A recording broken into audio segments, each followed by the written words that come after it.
Charles, how do you feel about Father Charles Coughlin? Ah, the radio priest.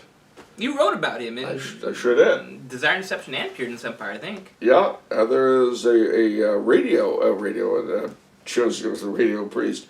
There is an internet site devoted to him that has all sorts of old broadcasts and all that, writings of his. What do I think about Father Coughlin? Well, now that's one of those names, by the way, ladies and gentlemen. If you say Couglin, the guy you're talking to calls him Coughlin. If you say Coughlin, the guy you're talking to calls him Couglin. And whichever way you say it, you will be corrected. So, anyway, he was a very interesting man. He was Canadian, actually, by birth, which is probably why he was into social justice, because American Catholics, American cradle Catholics don't really go in for that kind of thing. That's why we need converts and foreigners to help us, like Dorothy Day and Peter Moran, G.K. Chesterton and Larry Bellick, because we don't do that. You know, we're too busy getting accepted. For the American cradle Catholic, we achieved everything we needed to when JFK was elected. Yeah. Now we could just sit back and rot. Well, we did. We sat back and rotted. Anyway, when Father Coughlin, well, first and foremost, he was very controversial. The only thing anybody knows about him is that he was an anti-Semite, which really isn't true, but that's the only thing anybody knows about him. It's amazing how many historical figures there are about whom we only know one thing, and that one thing is wrong. But such is life. Father Coughlin, as I say, was Canadian-born. He was a priest of the Archdiocese of Detroit. And in the 1920s, the Ku Klux Klan were very big in Michigan. And they burned down his church in Royal Oak. That was the opening of his big career, was the Ku Klux Klan burning down his church. So I would say that the Ku Klux Klan burned down his church. That was the days when, in Flint, Michigan, in the 1920s, close to Detroit, they had this little rhyme. I'd rather be a Klansman in robes of snowy white than be a Roman Catholic in robes as black as night. For a Klansman is an American, and America is his home, but a Catholic owes allegiance to the Dago Pope of Rome. Isn't that elegant? I love that. Yeah, beautiful.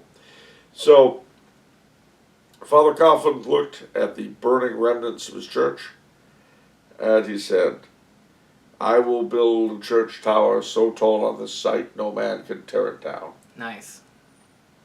So, he took to the radio waves and began teaching about the Catholic faith. But it was the heights of the Depression. Now, he was such a speaker that you could hear him yourself on radio. I'm not going to imitate him. He was really quite eloquent. That the money started pouring in. And he built his church, which is still there. The Shrine of the Little Flower in Royal Oak, Michigan.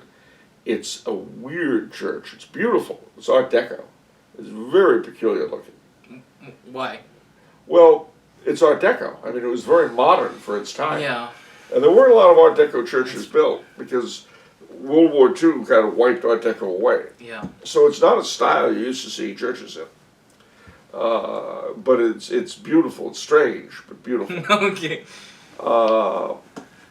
At any rate, so he, this being in the 20s, 29 comes along, the stock market crash, and he starts the National Union for Social Justice, where he attempts to apply the teachings of Leo XIII and Pius XI to the American economy and American politics, which is not something people did. Yeah. We Catholics we American Catholics, Catholic Americans, whatever we are, have always made an exception for our country. You know, the teachings, the social teachings, the political teachings of the church apply everywhere else except here. We have our own, thank you. Yeah. And maybe one day one of us will be president, and that'll prove it's all good. Yeah. And then we did. And we've been rotting ever since. I said that. Anyway, is this the Matrix? The little repetitions? Yeah, yeah. Anyway. Oh, deja vu. It's a glitch in the Matrix. Yeah, that's what it is. There it is. Glitch in the Matrix right there. See, pop culture references, ladies and gentlemen. We make them here. But seriously, so he took the airwaves Initially, he was a partisan of Franklin Roosevelt because he thought the New Deal was very much in keeping with papal social teaching. And certainly Roosevelt, who was a great one for being all things to all men, he sucked up to Father Coughlin as he did to Father Baker, the great Buffalo priest who built all sorts of stuff there.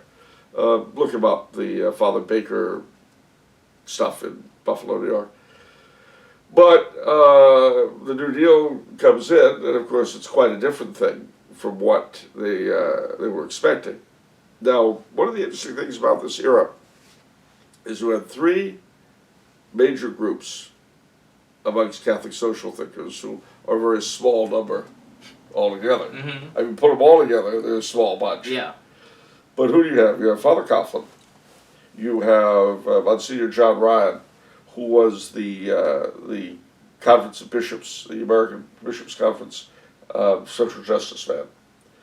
And then you had people like Dorothy Day and Peter Morel, the Catholic worker. Well, they all of them cited the same first principles, Leo XIII and Pius XI. Okay. They all of them trusted in Roosevelt to some degree to begin with. Monsignor Ryan never lost that trust, and so they called him the Right Reverend New Dealer.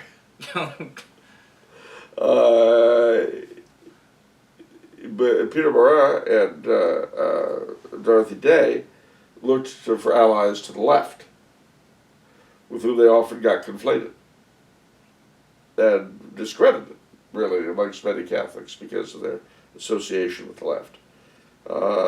So people who say they just look at who they hung around with and not at what they actually taught. Yeah.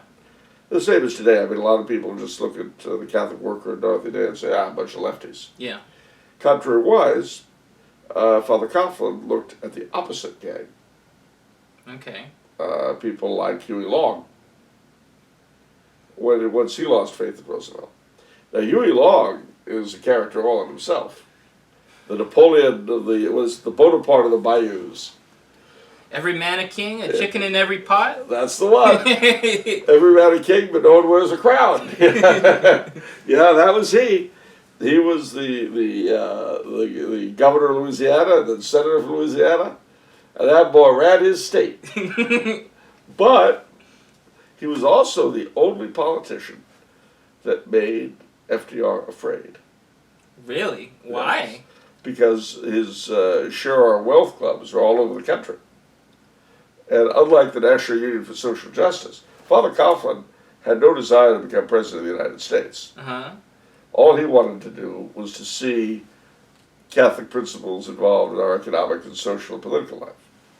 But you know that Huey Long wanted to be president of these United States. Yeah. And he had a plan, ladies and gentlemen. You bet. Read his book online, Every Man a King. Okay. And if he had lived, he might have done it. So I don't understand what. So how was FDR so scared? What? Because of those? Because he was afraid he'd lose. He was afraid he would lose an election to Huey Long. Wow. Okay. Which of course has led to the suspicion among some people that FDR was behind Huey Long's assassination. It's a mystery why. It's another Kennedy assassination thing. Don't even ask. Okay. Just what do you think about the Kennedy? Stop. It was an FBI plot to get Governor Connolly. Which is why it kind of misfired, bounced all through it, and get Kennedy instead. Yeah, it was the magic CIA. bullet. The magic bullet was typical of the CIA's inability to do anything. they go gunning for Connolly, and they get Kennedy instead. Anyway, that's wow. that's my theory of the FDR assassination. Okay. But they got him, and he still lived, and Kennedy gets it instead. So there was no CIA at the time Huey Long was killed, though. So anyway, I will leave those questions to those better qualified to comment on them than I am. But suffice to say that with Huey Long out of the picture, He had appointed a man called Gerald O.K. Smith to run the share our wealth clubs outside of Louisiana. What did these clubs do? I don't understand. Well, what they did was they educated local people in the economic and social and political ideas of Huey Long.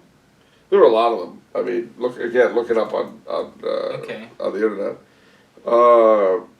Share our wealth. That sounds like socialism, or It sounds like it, except that it wasn't confiscating everything. I forget. It's like basically everybody with no one could have more than $4 million, and the excess fortunes would all be confiscated. Wow. Now, the attractiveness of that kind of program, he said, you know, if you can't live on $4 million, there's something real wrong with the way you do business. You're making $4 million a year, that ain't enough. You got a problem. Yeah. So he would, that was his big shtick. But you're right, I mean, it would be confiscation, it would be all sorts of things. Yeah. So, this was obviously not something people contemplated happily. Mm-hmm. So, and again, you know, the economists will argue about it. You can go back and forth, but suffice to say, it was considered to be a threat. Huey Long is dead. Okay. So his brother Russell, no, sorry, not Russell. That was his son. His brother or his nephew Earl becomes the governor, but Earl faces federal indictment because the Long machine had done all sorts of shenanigans. Legally or illegally. So they made Earl Long a deal, which was they wouldn't prosecute if he withdrew the Long machine's support of the share of wealth clubs. So they did, leaving Gerald O.K. Smith with this machinery and no headquarters. Well, he and Father Coughlin got together with one other fellow called Dr. Townsend, who was here in California. Now, Dr. Townsend's, see, everyone had a cure for the Depression. And again, to set the stage for you, ladies and gentlemen, bear in mind that the Depression was the closest we've ever come, with the exception of the Civil War, to cracking up. The country was in very bad shape.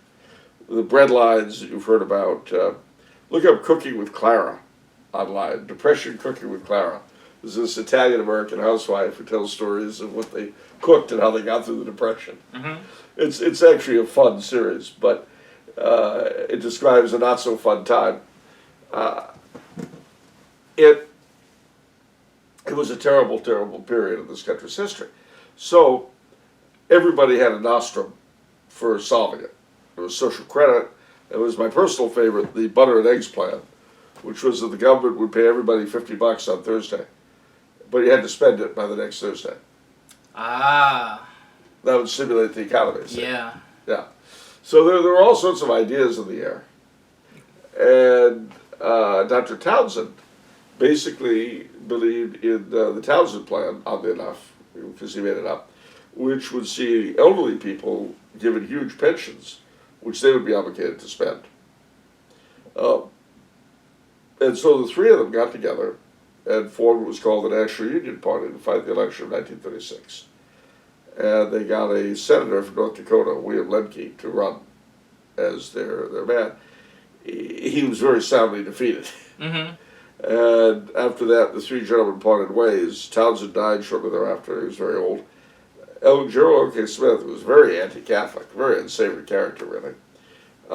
He went away and just became let's just say he wasn't a Nazi, but he hated the Jews as much as any Nazi. Gosh, okay. And then Father Coughlin went on his own way, attacking high finance and all that sort of thing. Well,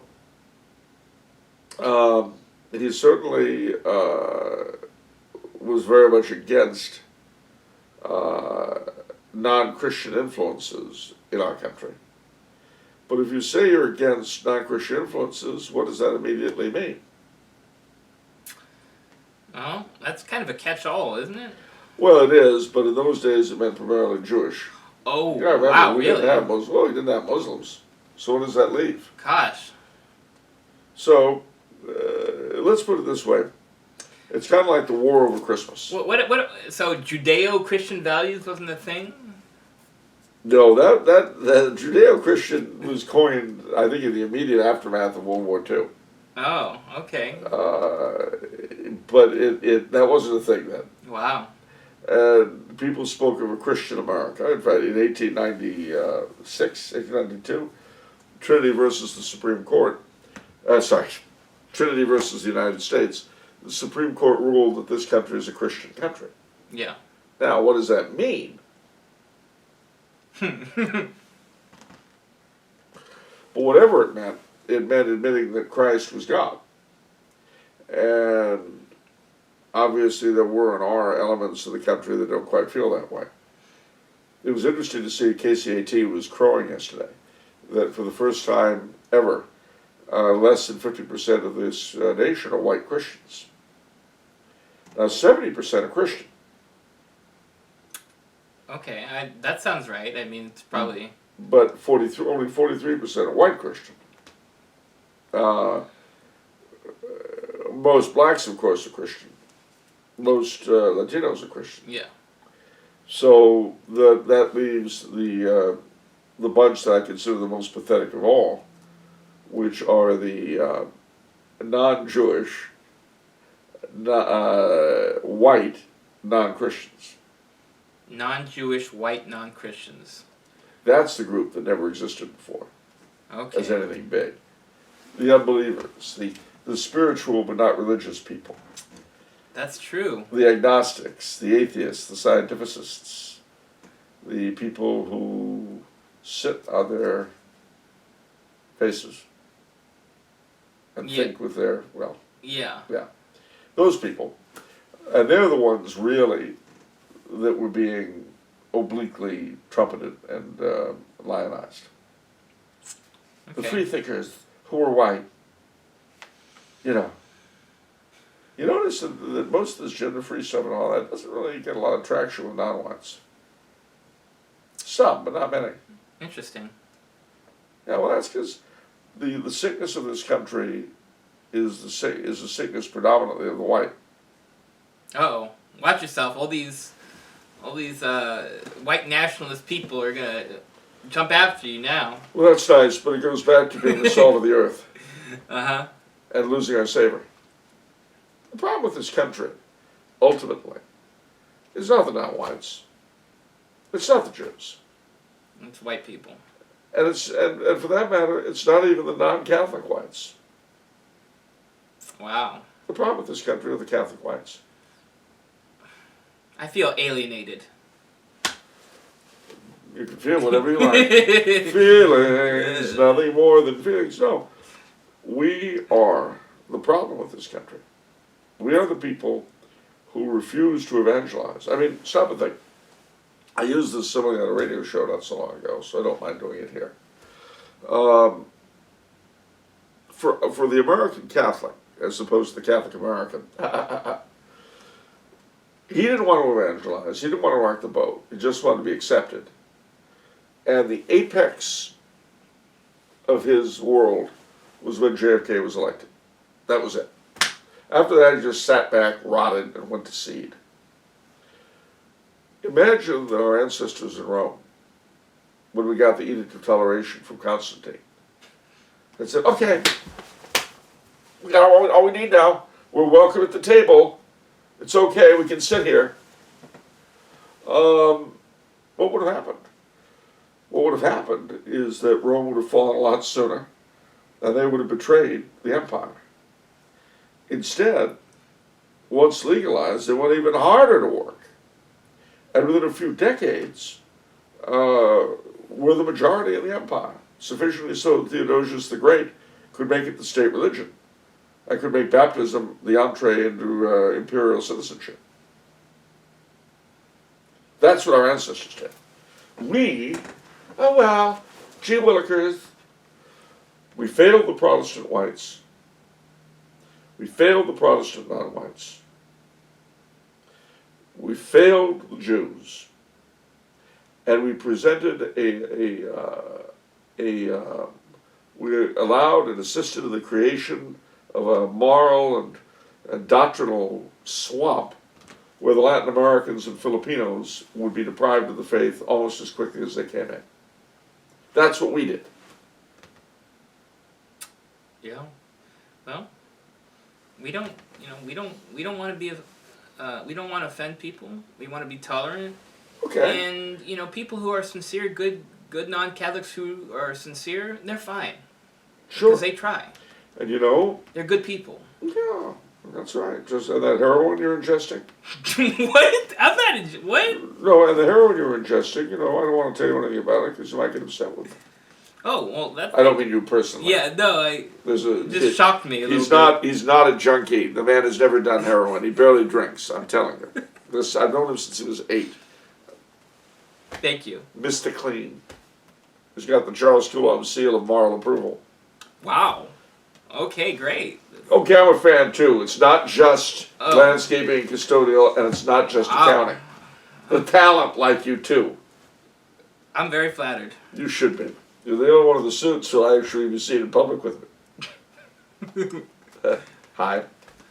Anyway, sorry guys. I don't want to be punished again. Tell them not to hurt me. Please. But seriously, no, I mean, that's how we are. Yeah. Our nearest and dearest are shooting up heroin, and we don't have a problem with that. I'm speaking metaphorically, ladies and gentlemen. By heroin, I mean false religion. Yeah.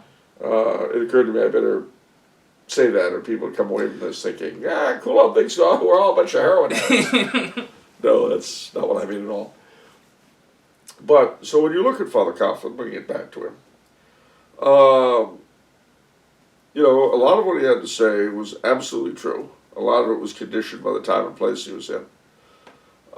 He felt an overweening attempt to try to reconcile, and he did this as an immigrant, so-called, the values of the founding fathers with the faith, in a way that was very typical of American Catholics at that time. Was he sometimes intemperate? Yeah. Oh, yeah. But when you're faced with a horrific situation that you have no control over, it's very easy to get intemperate. None of you guys would know about that. No, you wouldn't, because I know everyone to whom I'm speaking has their finger on the pulses of power in our society. But it's often the case that people who don't will say things that probably, if they thought about them, they wouldn't say. But, so, do I like Father Coughlin? Yeah. Very sympathetic figure.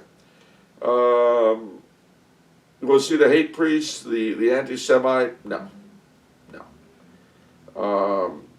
Was he a reminder, a thorn in the side of our conformity and our surrender to the evils around us? Yeah. As were Dorothy Day and Peter Moran. And people of the left find Father Coughlin as uncomfortable as people of the right do Dorothy Day and Peter Moran. And to be honest with you, they were uncomfortable with Father Coughlin and he with them. But Peter Moran made the statement about Father Coughlin. When he's right, he's right.